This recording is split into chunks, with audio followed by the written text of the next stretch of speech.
طاعته نجاة للمطيعين الذي أظهر الوجود من العدم ورقم على لوح الإنسان من قدم.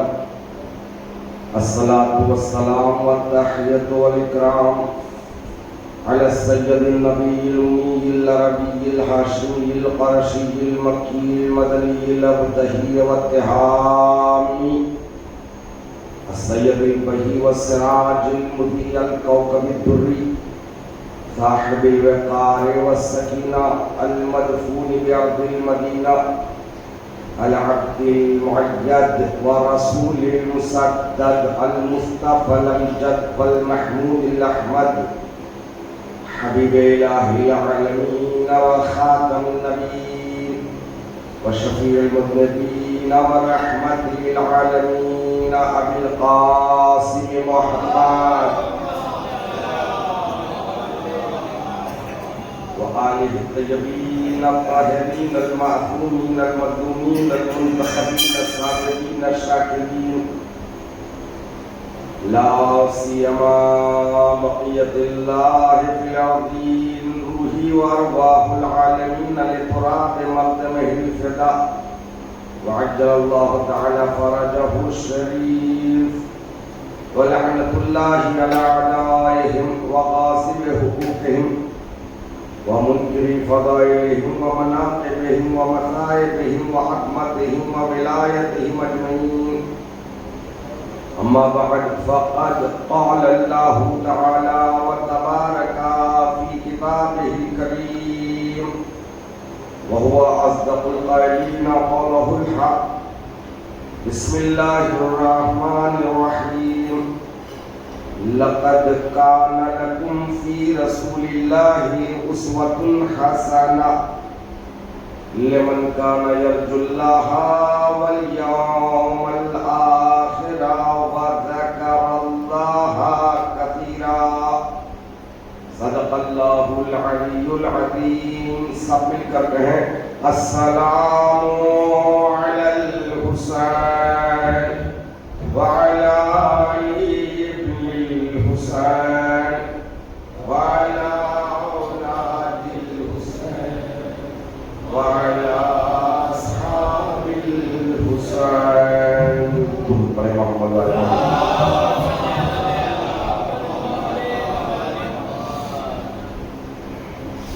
حضرات گرامی قدر، سلسلے گفتگو کی آج یہ تیسری نشست ہے.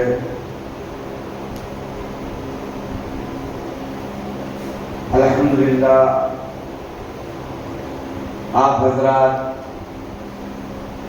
تسلسل عزاداری اور تسلسل ماتم اور جلوس کے باوجود صبح کی اس مجلس میں آپ کا آنا اور آپ کی شرکت اس بات کی دلیل ہے کہ زہرا نے آپ کو اس فرش عزا کے لیے منتخب کر لیا ہے.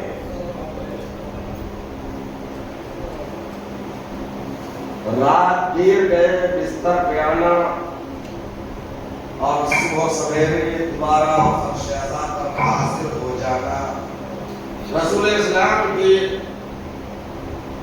اس قول کی گویا عملی تفسیر ہے جو آپ نے فرمایا ان لقتل الحسین حرارتا فی قلوب المؤمنین لا تبرد ابدا. شہادت امام حسین علیہ السلام سے مومنین کے دلوں میں ایک ایسی گرمی، ایک ایسی حرارت، ایک ایسا جوش اور بلبلہ پیدا ہوگا جو قیامت تک زد پڑ نہیں سکتا. یعنی آپ کا صبح اس فرش عزا پر تشریف لانا اس بات کی دلیل ہے، وہ حرارت، وہ جوش، وہ بلبلہ ہے جو آپ کو یہاں تک کھینچ کر لائے. یہ مجلس جس کے لیے آپ کا انتخاب ہوا ہے، اور میں نے اس مجلس کے لیے، جس گفتگو کے لیے جس عنوان کا انتخاب کیا، اسوہ حسین، حسین کا اسوہ، اس کے لیے سورہ احزاب کی آیت نمبر 1:21 کو سرنامہ گفتگو قرار دیا۔ اللہ کے کائنات اعلان کر رہا ہے بہت غور سے ایک ایک لفظ جوانوں کے لیے، لَقَدْ كَانَ لَكُمْ فِي رَسُولِ اللَّهِ أُسْوَةٌ حَسَنَةٌ۔ اے مسلمانوں، تمہارے لیے رسول کی ذات میں اسوہ حسنہ ہے۔ اسوہ کل میں نے عرض کیا تھا، اس عمل، اس کردار کو کہتے ہیں جو قابل تأسی ہو، وہ عمل، وہ کردار جو تأسی کے لائق ہو، عمل کرنے کے لائق ہو، اطاعت کے لائق ہو، ایسے عمل، ایسے کردار کو اسوہ حسنہ کہتے ہیں۔ خالق کائنات کا اعلان تمہارے لیے مسلمانوں، فی رسول اللہ اسوۃ حسنہ، رسول کی ذات میں نمونہ عمل ہے۔ گویا رسول کی ذات تمہارے لیے آئیڈیل کیریکٹر ہے، رسول کی ذات آپ کے لیے رہبر کردار ہے، مقید نہیں کیا۔ جب وہ نماز کے لیے تمہیں بلائے تب آئیڈیل کیریکٹر ہے، جب دعوت جہاد دے تب آئیڈیل کیریکٹر ہے، مخصوص نہیں۔ پوری زندگی میں رسول کی ذات مسلمانوں کے لیے آئیڈیل ہے، نمونہ عمل ہے، مگر ہر مسلمان کے لیے نہیں۔ آیت خود اعلان کر رہی ہے، لمن کان یرجو اللہ والیوم الآخر وذکر اللہ کثیرا۔ رسول کی ذات اس کے لیے نمونہ عمل بن سکتی ہے جس میں یہ تین صفتیں موجود ہو۔ پہلی صفت، لمن کان یرجو اللہ، ذات رسالت اس کے لیے نمونہ عمل ہے جس مسلمان کو اللہ سے امید وابستہ ہو، جسے خدا سے توقع وابستہ ہو، یا لفظوں کو بدل کر کہو، جسے خدا پر کامل ایمان ہو۔ دوسری شرط، والیوم الآخرہ، خدا پر کامل ایمان کے ساتھ قیامت پر یقین ہو۔ دفتر زندگی بد ہوگی، نام اعمال وہاں کھلے گا، جو یہاں میں نے کیا اس کا وہاں جواب دینا ہے۔ انسان نہ جانے اپنی زندگی میں کتنے میتوں کو کندھا دیتا ہے، کتنے مرنے کی خبروں کو سنتا ہے، یقین ہے کہ مرنا ہے، لیکن یہ نہیں سوچتا کہ مجھے بھی مرنا ہے۔ انسان کی تمام گندگیاں، تمام بد اخلاقیاں، تمام شرارتیں ختم ہو جائیں گی جب انسان صدق کے دل سے یہ سوچنے لگے کہ مجھے مرنا ہے۔ عالم غیب و شہادہ کی بارگاہ میں خود کو پیش کرنا ہے، مجھے میری زندگی کا حساب دینا ہے۔ لمن کان یرجو اللہ والیوم الآخرہ، اور تیسری شرط ہے وذکر اللہ کثیرا، رسول کی ذات کو، رسول کی سیرت کو، رسول کو وہی شخص اسوہ حسنہ قرار دے سکتا ہے، نمونہ عمل قرار دے سکتا ہے جو زیادہ سے زیادہ ہر لمحہ خدا کو یاد یاد کرتا ہو. ذکر کا مطلب صرف زبان سے چند لفظوں کا ادا کر دینا نہیں. اللہ اکبر، اللہ اکبر، لا الہ الا اللہ، لا الہ الا اللہ. صرف یہ ذکر نہیں، ذکر کے اصل معنی ہے یاد کرنا. وَذَكَرَ اللَّهَ كَثِيرًا. ذکر تین طرح کے ہیں. ذکر زبان، آپ کی زبان ذاکر ہو، زبان پر ہو اللہ اکبر، لا الہ الا اللہ، سبحان اللہ. یہ ذکر ہے، ذکر زبان. ذکر کی دوسری قسم ہے ذکر قلب. ہمیشہ آپ کا دل اسے یاد کرتا رہے، ہر لمحہ خود کو محضر الہی میں قرار دے. جب انسان ہر لمحہ خود کو اللہ کے محضر میں قرار دے گا، پھر جرأت کی گناہ نہیں ہوگی. اسی لیے تو جس وقت زلیخا نے جناب عیسیٰ، جناب یوسف کو طلب کیا اور اصل میں گناہ کیا، گناہ کا ارادہ کیا، تو اس نے بہت بہترین انداز سے اپنے لحاظ سے اس نے پورا انتظام کیا. پورے غلاموں کو چھٹی دے دی، پورے کنیزوں کو چھٹی کر دی. اس کے بعد ایک مخصوص اپنی کنیز کو رکھا اور کہا کہ دیکھو میرے اس حجرے میں، میرے اس کمرے میں کوئی آج تک نہیں آیا ہے، اب تمہاری ذمہ داری ہے ایک ایک دروازے سے جناب یوسف کو یہاں تک پہنچانا. جب آخری کمرے میں یوسف پہنچ جائے تمہاری ذمہ داری ہے پیچھے سے تمام دروازوں کو بند کرتے ہوئے تم بھی چلے جانا. میرے اور یوسف کے علاوہ یہاں کوئی نہیں ہوگا. یوسف آئے حجرے زلیخا میں، آئے ایک ایک دروازے سے آتے گئے اور وہ کنیز خاص پیچھے سے دروازوں کو بند کرتی رہی، یہاں تک کہ حجرے زلیخا میں یوسف آئے. ایک مرتبہ سر کو جھکا کر بات کرتے رہے. زلیخا نے اپنی نیت بد کا اظہار کیا. یوسف پیچھے ہٹے. کیوں پیچھے ہٹ رہے ہو؟ یہاں تو کوئی نہیں ہے. کہا ہمارے اور تمہارے علاوہ بھی ہمیں کوئی اور دیکھ رہا ہے. وہ زلیخا سمجھی اس کے کمرے میں ایک بت تھا جسے وہ خدا مانتی تھی. فوراً متوجہ ہوئی، یوسف تم صحیح کہہ رہے ہو، ہمارا خدا دیکھ رہا ہے. یہ کہہ کر چادر ڈال دیا اس بت پر اور کہا اب تو وہی نہیں دیکھ رہا ہے. تو یوسف نے کہا وہ تیرا خدا ہوگا جس پر پردے ڈالنے سے وہ دیکھتا نہیں، میرا خدا ہر پردے سے دیکھتا ہے.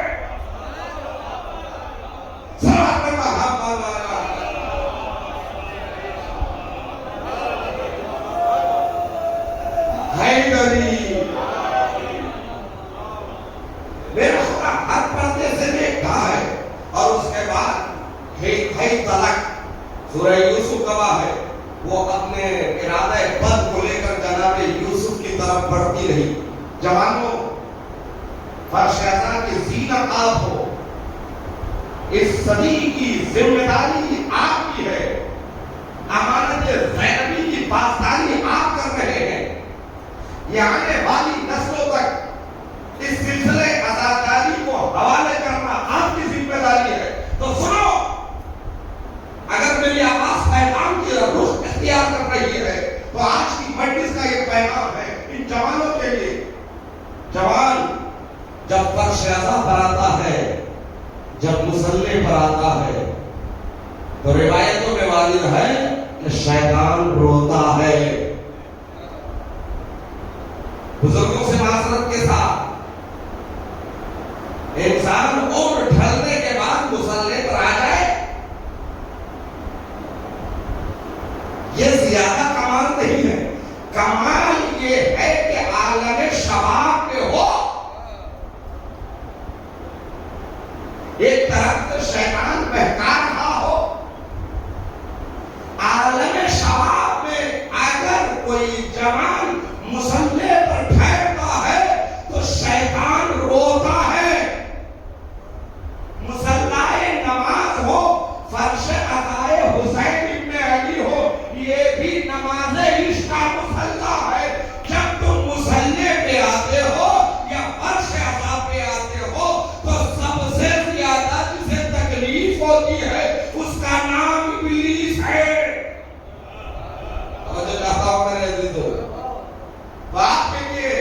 یہ پیغام ہے، یہ میسج ہے آج کا۔ بہت سے نوجوان کہتے ہیں، ہمارے مختلف دوست ہیں، احباب ہیں، الگ الگ مذہب کے ماننے والے ہیں، پارٹیاں ہوتی ہیں، فنکشن ہوتے ہیں، ہمیں جانا پڑتا ہے، وہاں پہ گانے بجتے ہیں، وہاں پر شراب رکھی ہوئی ہوتی ہے، ہم شراب تو پیتے نہیں مگر دسترخوان پر بیٹھ کر ہمیں کچھ اور تو لینا پڑتا ہے۔ معصوم کا قول شریعت کا حکم ہے، جس دسترخوان پر، جس ٹیبل پر شراب رکھی ہو آپ پیتے بھی نہیں ہیں، تب بھی اس دسترخوان پر، اس ٹیبل پر بیٹھنا حرام ہے۔ آپ یہ نہیں کہہ سکتے وہ پی رہا ہے میں تو نہیں پی رہا ہوں۔ جس دسترخوان پر، جس ٹیبل پر شراب ہو اس پر بیٹھنا بھی حرام ہے۔ مولانا مجبوری ہے، دوست کی برتھ ڈے پارٹی ہے، توجہ چاہتا ہوں میرے عزیزو، حرام کے لیے کوئی مجبوری نہیں ہے۔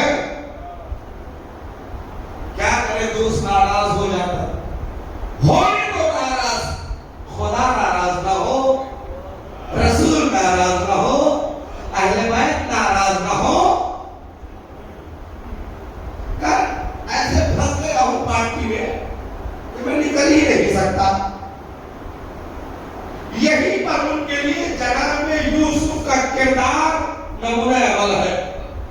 وَذَكَرَ اللَّهَ كَثِيرًا، رسول کی ذات اس کے لیے نمونہ عمل، جو خدا کو ہر گھڑی یاد رکھتا ہو، جو خدا کو یاد رکھے گا وہ حرام کے حلقے میں نہیں پھنسے گا۔ جناب یوسف کو دیکھا آپ نے، جب زلیخا جناب یوسف کی جانب بڑھنے لگی، یوسف نے کیا کیا؟ ایک مرتبہ اللہ کو حاضر و ناظر جانا، وہ دیکھ رہا ہے، پھر اس کے بعد بند دروازوں کی طرف گئے۔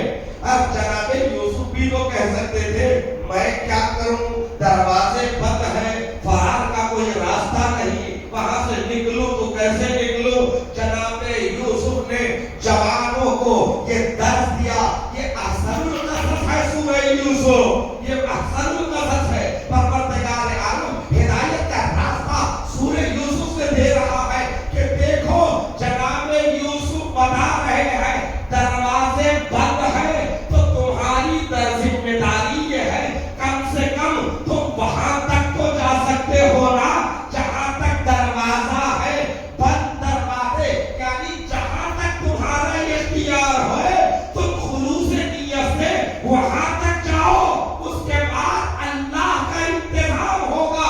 یوسف بند دروازے تک گئے، اللہ نے دروازہ کھولا، پھر آگے بڑھے، پھر دروازہ کھولا، تو جہاں تک تمہاری ہمت ہے تم عمل کرو، اس کے بعد انتظام اللہ کرے گا۔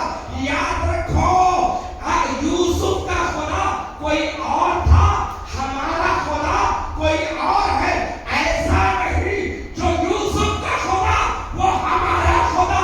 اگر نیت میں خلوص ہے تو جو انتظام یوسف کے لیے ہوا وہی انتظام ہمارے لیے ہوگا۔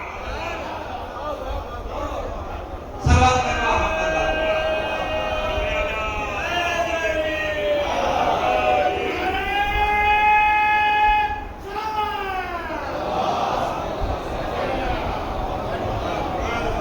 جوانوں، اے حسینیوں، اے حیدریوں، اے فاطمیوں، اے زینبیوں،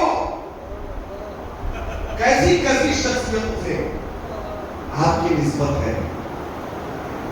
انسان کو اپنی معرفت ہو جائے،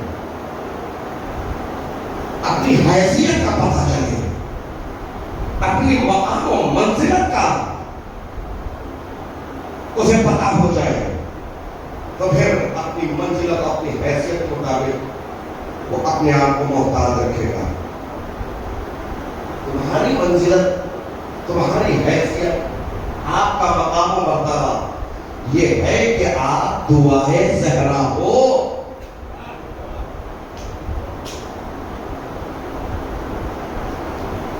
تو پھر ہمارے نمونے عمل، مگر شرط یہ ہے کہ 3 شرطیں اس میں موجود ہوں: اللہ کا خوف، قیامت پر یقین اور کثرت سے یاد الہی۔ یوں تو رسول کی ذات تمام مسلمانوں کے لیے نمونہ عمل ہے۔ اب جو حالات حاضرہ میں گفتگو کرتے ہوئے میں آپ کو اشارہ کروں، ہر زبان پر یہی تو ذکر تھا کہ بھائی اللہ کا دشمن اسرائیل، عدو اللہ امریکہ، تو ان لوگوں کے لیے، مسلمان رہنماؤں کے لیے کیا رسول کی ذات نمونہ عمل نہیں ہے؟ پہلے یہ باتیں کر دوں، یہ آیتیں سورہ احزاب کی ہے، قرآن مجید کا سورہ احزاب۔ شان نزول یہی ہے کہ کثرت اعداء کو دیکھ کر جب مسلمانوں کے دل دہلنے لگے، مسلمانوں کے دلوں میں خوف آیا، پروردگار عالم نے اس آیت کے نزول کے ساتھ مسلمانوں کو ہمت دلائی۔ یعنی کس بات کا خوف؟ کس لیے؟ کثرت اعداء کو دیکھ کر ڈر رہے ہو، خوف کھا رہے ہو۔ دیکھو تمہارے درمیان میں ایسی شخصیت ہے جس کو ہم نے رسول بنا کر بھیجا، لَقَدْ كَانَ لَكُمْ فِي رَسُولِ اللَّهِ أُسْوَةٌ حَسَنَةٌ۔ ڈرنے کی ضرورت نہیں مسلمانوں، خوف کھانے کی ضرورت نہیں، تمہارے درمیان میں رسول کی ذات ہے۔ اگرچہ کہ یہ آیت سورہ احزاب سے کے لیے ہے، مگر شان نزول اور استمرار پر اس آیت کا دلالت کرنا اس بات کی گواہی ہے کہ آیت کو نازل ہوئی جنگ احزاب، جس کو ہم آپ جنگ خندق بھی کہتے ہیں، اس ماحول میں آیت نازل ہوئی، مگر صرف اور صرف اس ماحول کے لیے نہیں ہے، رہتی دنیا تک قرآن ہے تو آیت قرآن ہے، تو اس آیت کا اثر قیامت تک ہے۔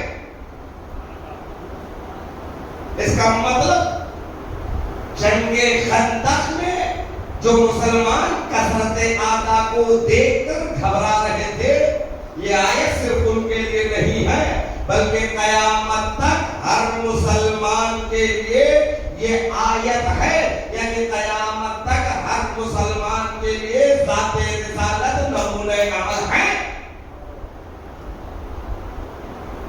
تمہارے لیے ذات رسالت نمونہ عمل ہے، مگر یہ 3 شرطیں اپنے اندر پیدا تو کرو۔ جنگ احزاب، بچوں کے لیے عرض کروں، میرے کمسن بھائیوں کے لیے بزرگوں سے معذرت کے ساتھ، عربی میں حزب کہتے ہیں گروہ کو۔ حزب کے معنی کیا ہے؟ گروہ۔ حزب اللہ معنی کیا ہے؟ اللہ کا گروہ۔ حزب الشیطان، شیطان کا گروہ۔ حزب کی جمع ہے احزاب،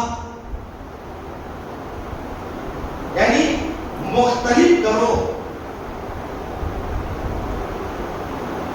سورہ کا نام ہے سورہ احزاب، نام سے آپ واقف ہے، نام سے پتہ چل رہا ہے کہ یہ سورہ، اس سورے میں زیادہ تر آیتیں جنگ احزاب میں نازل ہوئی ہے، یعنی جنگ خندق۔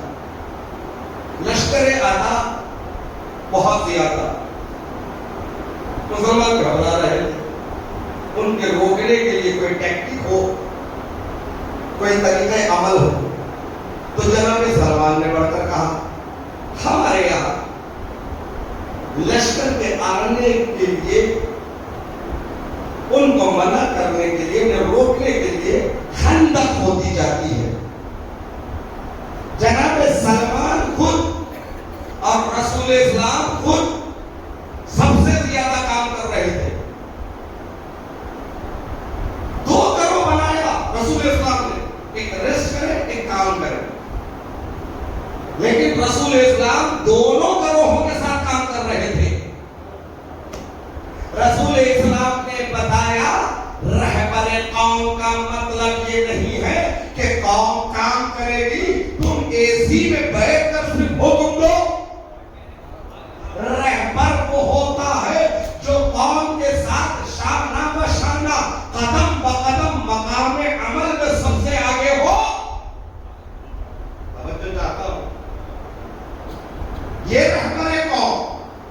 جناب سلمان بھی کام کر رہے ہیں.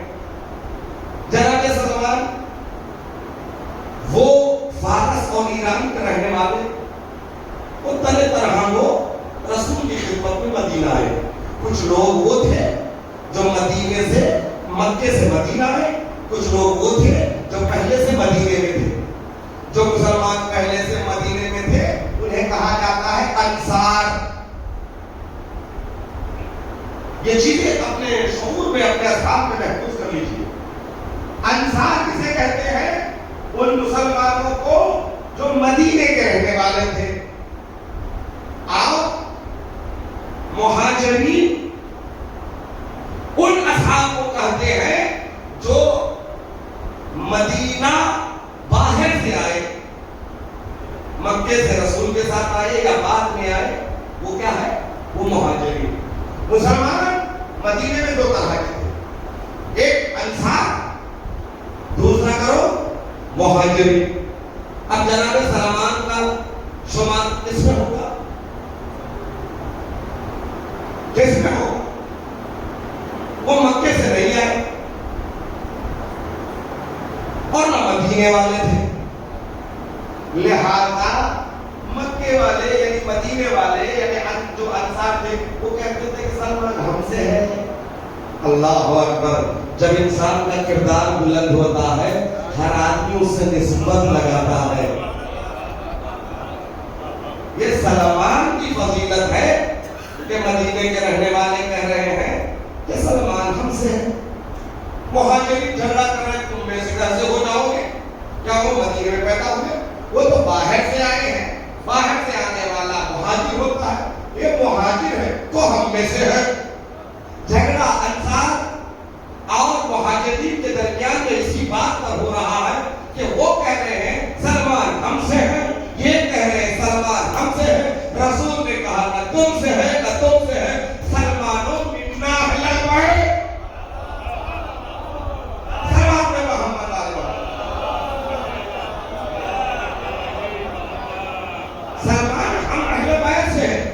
اللہ اکبر. یہ سلمان کا دیا ہوا مشورہ تھا. خندق کھودی گئی. مجھے جنگ خندق نہیں پڑھنا ہے ورنہ پتا تھا.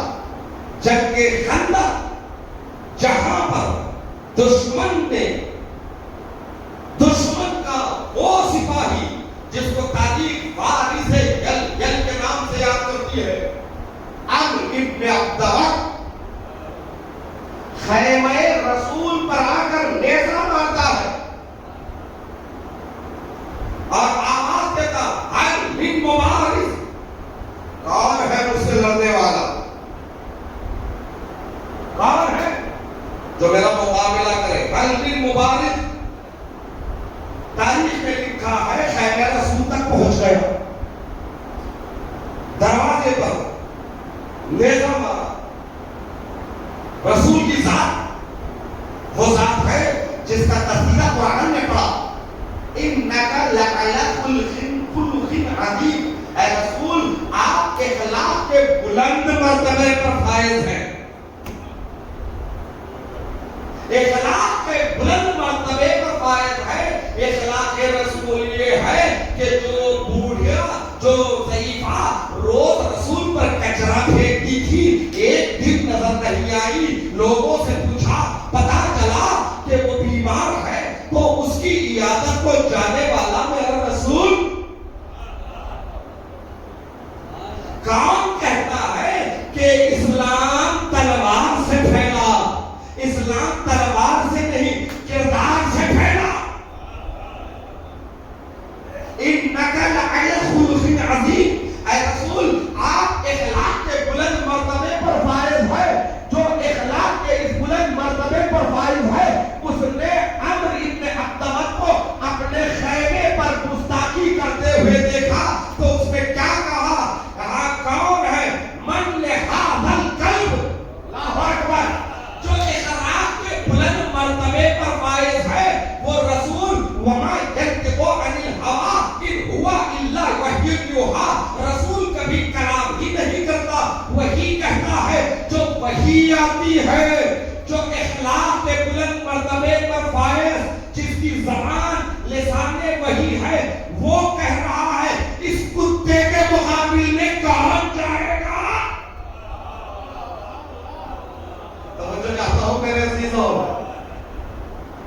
ملک جیسا آدمی اگر کسی کو کتا کہہ دے تو کہے سر پہ امامہ ہے مولانا. کیسے الفاظ آپ کے ذہن سے نکل رہے ہیں؟ آپ ہی تو ہے نا جو ممبر پہ بیٹھ کر سب کو نصیحت کرتے ہیں. آپ ہی تو ہے نا قرآن پڑھتے ہیں، آیتیں پڑھتے ہیں، حدیثیں پڑھتے ہیں، ذکر سید الشہداء کر رہے ہیں. یہ کیسے الفاظ آپ کے زبان سے نکل رہے ہیں؟ کتا کہہ رہے ہیں. میری بات نہیں، معصوم رسول جس کی زبان وہی ہے اور جس کے لیے اللہ نے سنت دی ہے، انک لعلی خلق عظیم، اے رسول آپ اخلاق کے بلند درجے پر فائز ہے. وہ رسول عمرو بن عبداللہ کو کہہ رہا ہے کہ کون ہے اس کتے کے مقابل.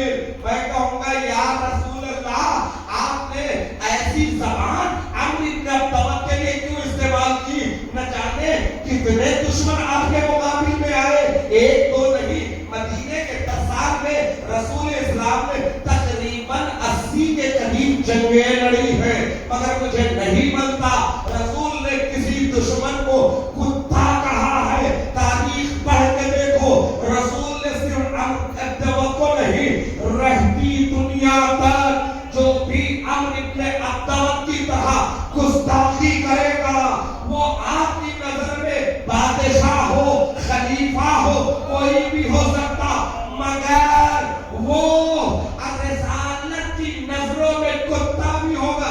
ارے کیا کر دیا عمرو بن عبداللہ نے؟ اس سے بڑھ کر کیا ہے؟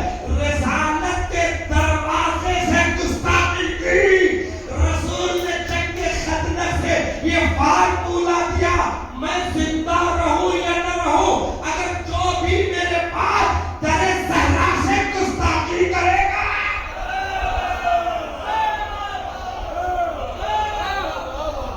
صلوات محمد والے محمد.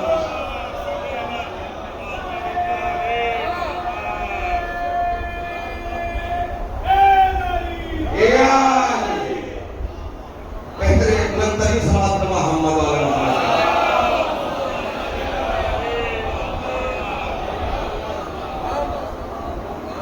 اور اس کے بعد عمرو بن عبداللہ کہا نا سب پیچھے ہٹ رہے، اسلام کی شکست ہو جاتی، ایک علی آگے نہ بڑھتے. عزیزان محترم، جو مقابل میں آئے تھے وہ ایک حزب نہیں تھا، وہ احزاب. 1 کروڑ نہیں، کئی کروڑ. مطلب کیا ہے؟ آنے والوں میں کفار قریش بھی ہے، ان کا 1 کروڑ. آنے والے میں بنی نذیر، بنی خفیف، بنی قدیر، یہ جو مدینے میں رہنے والے عیسائی یہودی، خیبر میں رہنے والے عیسائی یہودی، یہودیوں کی ایک پارٹی تھی، عیسائیوں کا ایک گروپ تھا، منافقین بھی تھے، مشرکین بھی تھے. یعنی اسلام کے مقابل میں ایک دشمن نہیں تھا. عیسائی بھی تھے، یہودی بھی تھے، کفار قریش بھی تھے، نہ جانے اور کون کون تھے. اور مقابل میں آنے والا پورے احزاب کا نمائندہ بن کر آیا. اسی لیے رسول نے کہا کل کفر، کل کفر، یہ صرف کفار کی نہیں، عیسائیوں کی بھی نمائندگی کر رہا ہے، یہودیوں کی بھی کر رہا ہے، مشرکین کی بھی کر رہا ہے. اس لیے کہ تمام احزاب کا تنہا نمائندہ بن کر سامنے آیا. بڑا نام تھا عرب میں، فارس جلیل. اگر علی نہ جاتے تو اسلام کی یہ شکست ہے کہ نہیں؟ سارے مسلمان خاموش، تنہا ایک گلی اٹھے. اور جو چاہتا ہوں میرے عزیزوں، آج ہم دوبارہ جنگ احزاب میں ہیں. آج ہم دوبارہ جنگ احزاب میں ہیں. دشمن بنے ہوئے ہیں جبکہ وہ خود آپس میں دشمن. بھائی یہودی مسلمانوں سے زیادہ یہودیوں کی دشمنی عیسائیوں سے ہے. عیسائیوں کی دشمنی یہودیوں سے. کیوں؟ ہمارے عقیدے کے لحاظ سے جناب عیسیٰ چرخ جہاروں پر زندہ ہے. جب امام عصر کا ظہور ہوگا وہ تشریف لائیں گے. سب سے بڑی قوم دنیا میں عیسائی ہے، اس کے بعد مسلمان ہیں. امام عصر کا عقیدہ تمام مسلمان رکھتے ہیں. یاد رکھو جوانوں، شاید آپ کے لیے نئی بات ہو، ظہور امام مہدی کا عقیدہ صرف شیعوں کا نہیں ہے، تمام عالم اسلام کا یہ عقیدہ ہے. فرق ان میں اور ہم میں یہ ہے، ہمارا یہ عقیدہ ہے جو حقیقت پر مبنی ہے، وہ پیدا ہو چکے غائب ہے، ظہور کریں گے. اہل سنت کا عقیدہ یہ ہے وہ ابھی پیدا نہیں ہوئے، لیکن اس بات پر دونوں کا اتفاق ہے کہ وہ ظہور فرمائیں گے. جب امام مہدی ظہور کریں گے صرف شیعوں کے نہیں، تمام عالم اسلام کے رہنما بن کر آئیں گے. جب پورا اسلام ان کے پیچھے ہوگا اور پوری مسیحیت عیسیٰ کے پیچھے ہوگی اور عیسیٰ کو دیکھیں گے کہ امام عصر کے پیچھے نماز پڑھ رہے ہیں تو پوری عیسائیت امام عصر کے پیچھے آ جائے گی. چاہتا ہوں میرے تو کیا منظر ہوگا ظہور امام عصر کا. تو میں عرض کر رہا تھا یہ عیسائی یہ یہودی آپس میں دشمن ہے. عیسائیوں کا عقیدہ یہ ہے کہ جناب عیسیٰ کو قتل کر دیا گیا، سولی پہ لٹکا دیا گیا. انہوں نے اس چیز کو اپنا مذہبی نشان بنا دیا، کراس ان کو سولی پر لٹکا دیا گیا. اسے کراس وہ اپنا عمل مذہبی قرار دے دیا. ان لوگ کیوں؟ کس نے لٹکایا؟ ان کے ہر چرچ میں کراس ہے، ہر ایک کے گلے میں کراس ہے، ان کے عمل میں کراس ہے. یہ کراس ہے کیا؟ ہے کیا؟ یہ اس بات کی دلیل ہے کہ جناب عیسیٰ کو سولی پہ لٹکایا گیا. لٹکانے والا کون؟ یہودی. تاریخ کو پتہ پڑی ہے. اور دشمن عیسیٰ یہودی تھی. یہودی پوری عیسائی قوم جانتی ہے ہمارے عیسیٰ جس کو ہم اللہ کا بیٹا کہتے ہیں ان کا قاتل یہودی ہے. جس قوم کی بنیاد یہودیت کی دشمنی پر ہو وہ عیسائی قوم یہودیت سے کیوں نفرت نہ کرے. اور یہودیت جانتی ہے کہ ہماری یہودیت کو خراب کرنے والا مذہب جو ہمارے بعد آیا وہ مذہب عیسیٰ ہے. عیسیٰ کو وہ پیغمبر نہیں مانتے، عیسیٰ کو وہ دشمن موسیٰ مانتے تھے. اسی لیے قتل کی کوشش کی تو یہودی بھی عیسائیت کو دشمن مانتے تھے. تو عزیزان محترم، عیسائیوں کے لیے یہودی دشمن، یہودیوں کے لیے عیسائی دشمن. اتنی دشمنیوں کو بھلا کر یہ اسلام کے مقابل جنگ خندق میں ایک ہو گئے. تو آج ہم جنگ خندق کے ماحول میں ہیں جہاں پر اسلام کے مقابل میں انہوں نے اپنی اپنی دشمنیوں کو بھلا دیا.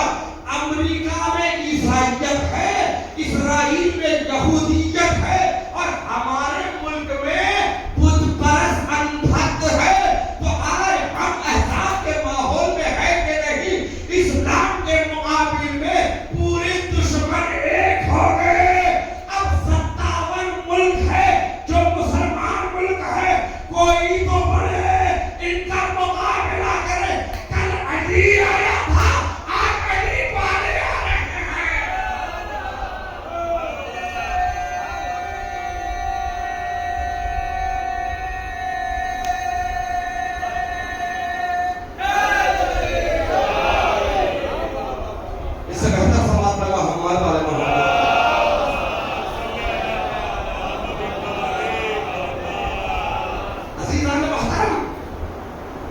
ہمیشہ ماضی کو دیکھو، حال میں زندگی بسر کرو، مستقبل کی تیاری کرو. ہر چیز کے 3 زمانے ہوتے ہیں، ایک پاسٹ، ایک پریزنٹ اور ایک فیوچر. ہماری شریعت ہمارے لیے بھی 3 زمانے ہیں. شریعت کو ان زمانوں میں دیکھو. ہمارا ماضی درخشاں، تابناک، قابل فخر. شریعت کا آغاز کہاں سے کرو گے؟ تاریخ تشیع اگر لکھنا ہے، علماء نے زمانے رسالت سے لکھا، جو حقیقت یہ ہے کہ لفظ شیعہ علی یہاں سے یہ لفظ آیا ہے. مگر میرا اپنا نظریہ ہے، اسلام سے جدا ہونے والے ایک شاخ کا نام شیعت نہیں ہے. بہت غور سے، میرے الفاظ ہیں، میں ذمہ دار ہوں، دوسروں کی تحقیقوں کو میں نظر انداز نہیں کرتا، احترام کرتا ہوں.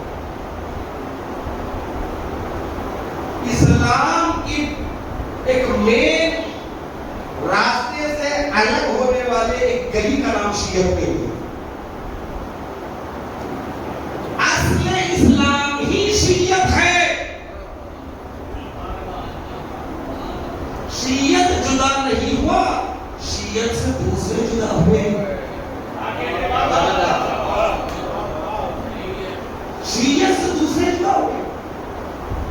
جو حقیقی مسلمان وہی حقیقی شیعہ. تو پھر سب سے پہلا شیعہ وہی ہے جو سب سے پہلا مسلمان ہے. سب سے پہلا مسلمان کون؟ جو سب سے پہلا انسان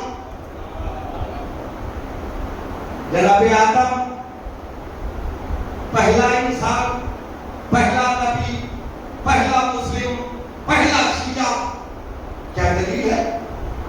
خلافت کے دوش میں تو جناب آدم کو آپ نے شیعہ بنا دیا.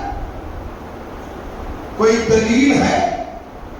زیارت جامع کبیر اٹھا کر پڑھ لیجئے، مفہوم زیارت ایک جملہ ملتا ہے کہ اس وقت تک کسی نبی کو نبوت دی نہ گئی جب تک علی کی ولایت کا اقرار نہ کیا ہو.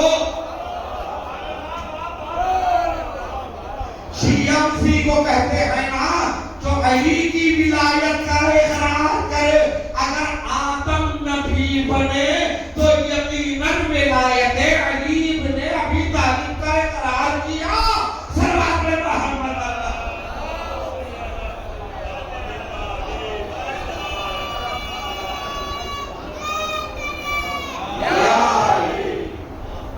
ہے نا دلیل. کہا اچھا یہ تو ہماری بات تھی، اہل سنت کو کیسے منواؤ گے؟ کہا انہیں بھی تمہاری کتاب سے، تفسیر طبری، در منصور اور بھی کئی کتابیں. تقریباً تفاسیر میں لکھا ہے کہ جب جناب آدم اور حوا زمین پر آئے، اپنے ترک اولا پر آنسو بہاتے رہے. جب گریہ کیا، پیغمبر پروردگار عالم نے جبریل کو بھیجا، کہا ان 5 ناموں کے وسیلے سے دعا مانگو، تمہاری توبہ قبول ہوگی. آدم نے کہا بتاؤ 5 نام کیا ہے؟ تو جبرائیل پڑھتے گئے، آدم دہراتے گئے. کہا اللہم انت محمود بحق محمد، انت العلا بحق علی، انت فاطر السماوات والارض بحق فاطمہ، انت المحسن بحق الحسن، وانت قدیم الاحسان بحق الحسین. پنجتن کے نام کو وسیلہ بنا کر جنہوں نے اپنی توبہ کو قبول کروا لیا اسے کہتے ہیں آدم. ایک جملہ اور آگے کروں. آدم پہلے شیعہ ہی نہیں، پہلے مسلمان ہی نہیں، پہلے انسان ہی نہیں، پہلے نبی ہی نہیں. ایک جملہ اور آگے بڑھا ہوں، آدم حسین کا پہلا عزادار بھی ہے. آدم پہلے عزادار بھی ہے. مولانا آپ کیا کیا پڑھ رہے ہیں؟ کوئی دلیل ہے؟ کوئی ثبوت ہے؟ نحن ابناء الدلیل، ممبر سے گفتگو بغیر دلیل کے نہیں کرتا. اسی روایت میں ہے کہ جب پانچواں نام آدم کی زبان پر آیا، آدم کی آنکھوں سے آنسو نکل پڑے.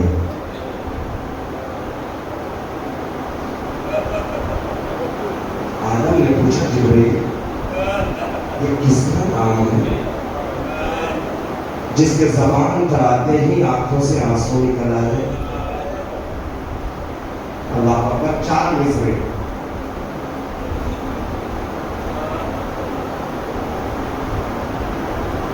یہ مانتا ہوں بسط احترام کہہ نہ سکتا.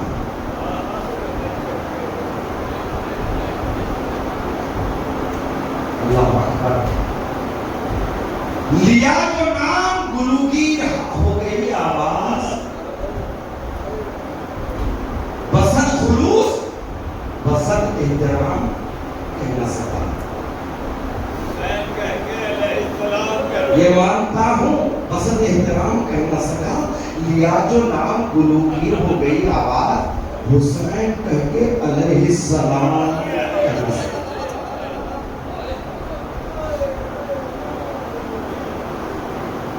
آدم کے زبان پر حسین کا نام آیا، آواز گلوگیر ہو گئی، اشک غم آنکھوں میں نکل آئے. جبرائیل یہ کس کا نام ہے؟ اس کا نام آتے ہی ہونٹوں پر آنکھوں سے آنسو نکل آئے. جبرائیل نے داستان کربلا آدم کو سنائی. آپ کی اولاد سے آخری پیغمبر کا نواسا حسین، جسے کربلا کے بے آب و کیاس صحرا میں 3 دن کے پھوک اور پیاس میں شہید کر دیا جائے گا. زمین پر پہلا عزادار آدم. ہاں عزاداروں، آج محرم کی دوسری تاریخ ہے.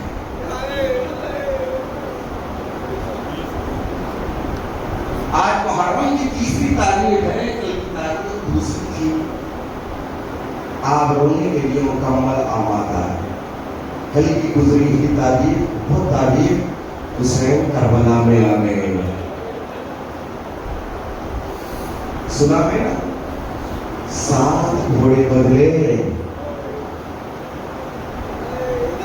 کوئی گھوڑا آگے بڑھنے کے لیے تیار نہیں.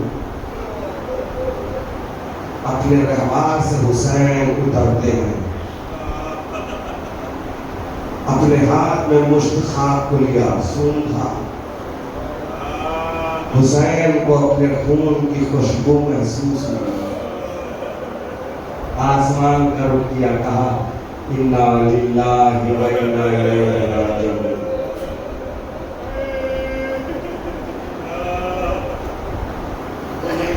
تیار ہو جائیے. ذرا نے تمہیں منتخب کیا ہے رونے کے لیے. اللہ نے منتخب کیا. مٹھی میں دی شہنے ابھی کربلا کی خاک، مٹھی میں دی شہنے ابھی کربلا کی خاک. دیکھا تو آفتاب کا چہرہ اتر گیا.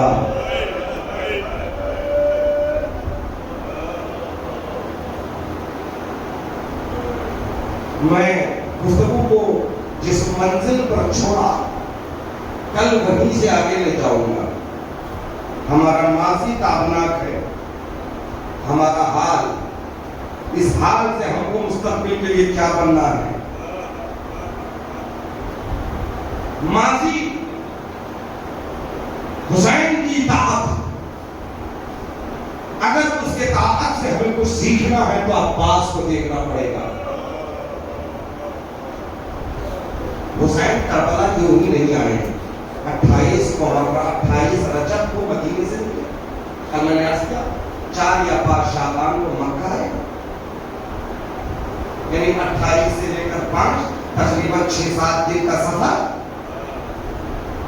پھر اس کے بعد مکے میں قیام 4 مہینے.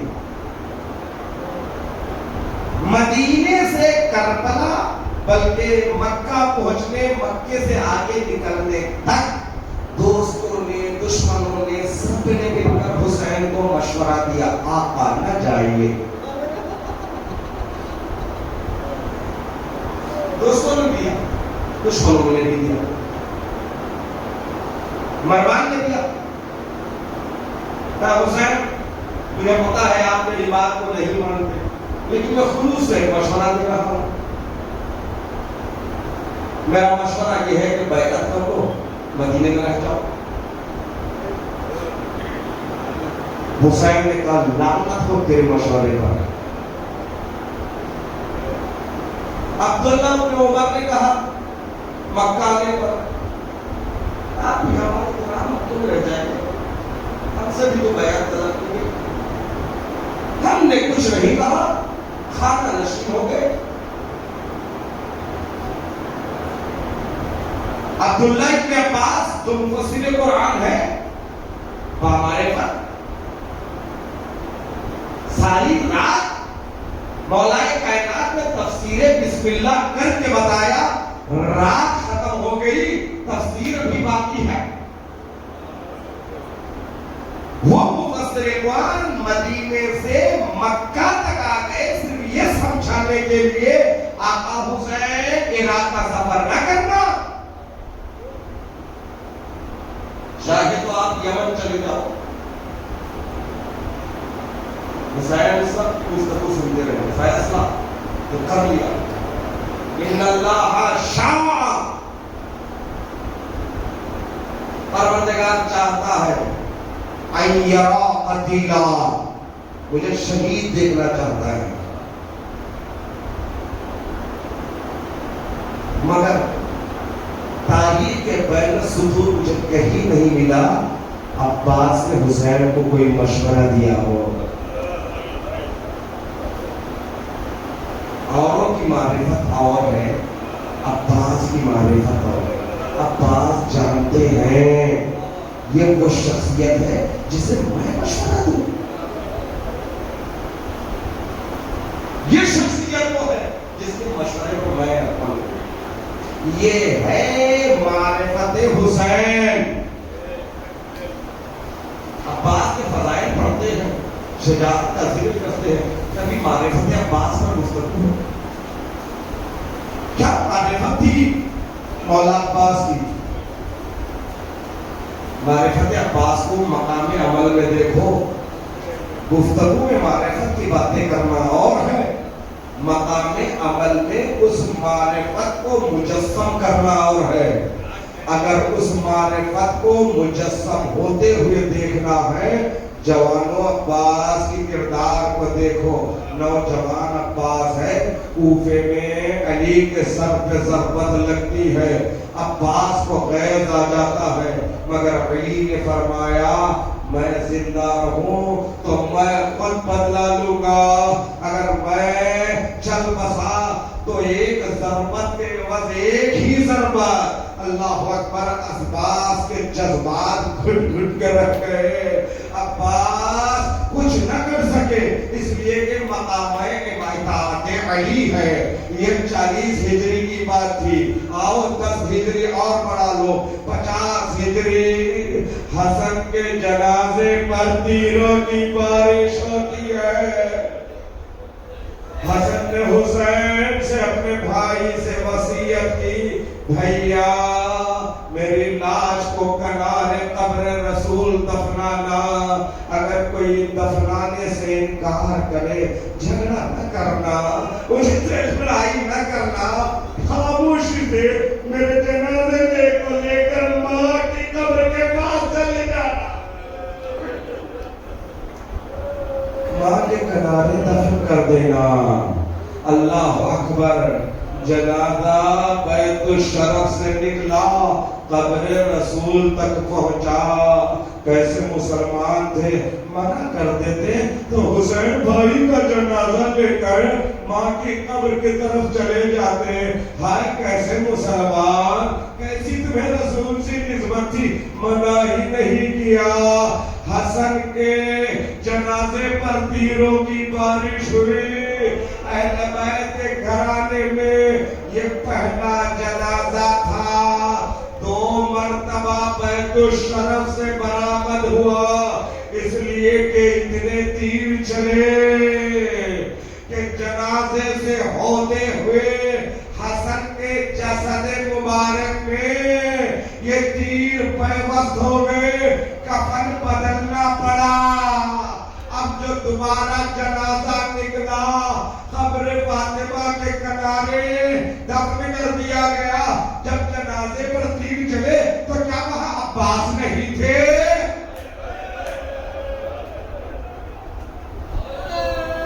کیا عباس نہیں تھے؟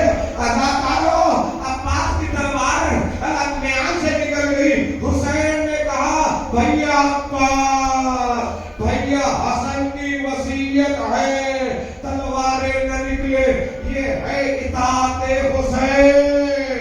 عباس گھٹ گھٹ کے رہ گئے۔ دستور زمانہ ہے نا، جب قبرستان میں میت کو دفنا دیا جاتا ہے، قبرستان سے محرم جو ہوتے ہیں لوٹ کر مرنے والے کے گھر پہ آتے ہیں، اس لیے کہ جو عورتیں ہوتی ہیں وہ جنازے کے ساتھ ساتھ نہیں جاتی، گھر کے دہلیز میں کھڑے ہو کر جنازے کو الوداع کرتی ہے، پھر وہ بیٹھ جاتی ہے، مرنے والے کی یادوں میں انتظار کرتی ہے، دفن کر کے آئے، پھر دوبارہ پرسہ دیا جاتا ہے، بہنیں ہوتی ہے تو بھائی سے پوچھتی ہے کیا بھیا کو دفن کرائے؟ حاضراتارو، مدینے کا کچھ اس طرح کا منظر تھا۔